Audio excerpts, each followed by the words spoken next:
Hello and welcome to Lesson of the Day with Mr. A. Today's lesson will be a reading lesson, and of course just a reminder that your homework every day is to read. So this will just be an addition to that. Right, let's get started.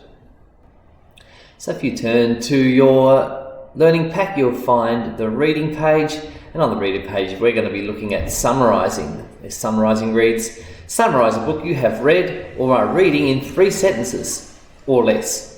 Write a reflection that shows your thinking about the book.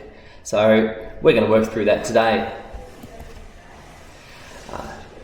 Your goal today will be to create a short summary of a story. Sometimes creating a short summary is pretty hard, especially if you're reading a long book. You're going to be looking at what the important themes that the author is trying to convey. So trying to think about what the author was thinking while they were reading the book, which is quite tricky. We'll work through that. And we'll be looking at reflecting on the deeper meanings. Not so much what happens in the book, but why the author has chosen to put those things in the book. So your first job is to read a book. You'll need to read a fiction book for this. I think that will be easier. And as you're reading that book, remember the comprehension strategies that we use while we read. So those things are making connections to your life, making connections to other books you've read, other TV shows you've watched. How are they similar? How are they different?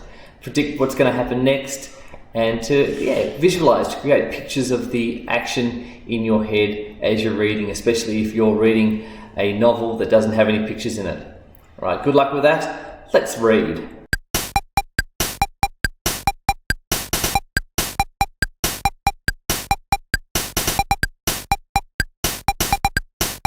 Del Toro quest begins with the evil Shadow Lord tricking the king into relinquishing his powerful belt. The belt is then destroyed, and the stones used to power it scattered through the kingdom. A small band of heroes then venture forth to reclaim the stones and return the belt to the rightful heir. I think I've done a pretty good job. I'm looking forward to reading yours. But here is the next bit, which is slightly more tricky. What are the main themes of Del Toro Quest? What was the author thinking about while they wrote it? What were the lessons that she was trying to teach us? One of them was learning from history. Remember how the king forgot the lessons of kings past and let the belt be locked away in a cupboard without his oversight. I think we could really learn a lesson rather than having to learn everything new. It's probably good that we learn a few things from our history.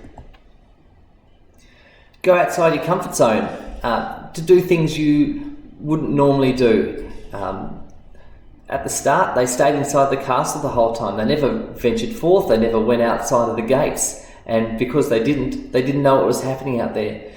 As we grow up, we have to try new things. We have to go to different places and have new experiences. It's scary, but we've just got to do it. I think that's what Emily was trying to teach us there as well.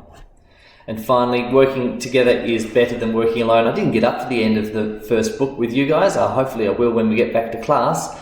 But they meet another companion so that there are now 3 of them working together to collect the stones. And I think that's really important, that even though one person is strong, working together as a team is much better. That's what I think Emily Rodder was trying to teach us with her book, Del Toro Quest.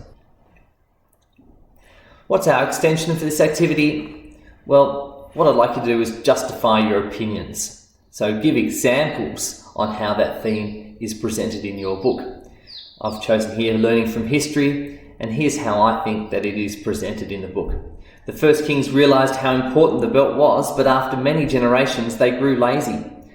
They failed to read the dusty history books and thoughtlessly repeated, "This is the rule." There's one of my justifications. I'd like to see you try to justify your reasons you chose the 3 themes that you did. And as a further extension, can you make connections to other books that you've read that cover the same themes? So not just making connections to things that happen, but making connections to big overarching themes in the book. Maybe you might have seen some movies that cover the same themes. How are they presented differently in different books? How do different authors feel about it? Parents, how can you help out your child with this lesson? Well, often we ask our kids, what's happening in your book? Can you give me a short summary? That's something that we like to do after a kid's read a book, especially as your kids are getting older and more independent with their reading. But maybe we should be asking them things like that go beyond just retelling the story. Get them to discuss what's important to them in the story, get them to tease out those big ideas like these big themes that we're talking about in this lesson. Maybe even asking your child just to give a one-word summary or a very short summary about what the book is about. They'll probably need your help to justify their reasons for those choices of theme. That'd be great if you could help them out with that. So keep reading every day. Thanks for coming on and watching my videos, and I'm looking forward to seeing your responses on Seesaw or by email. Have a great weekend. I think today's Friday, so enjoy your Saturday, Sunday, and I'll see you again next week. Bye.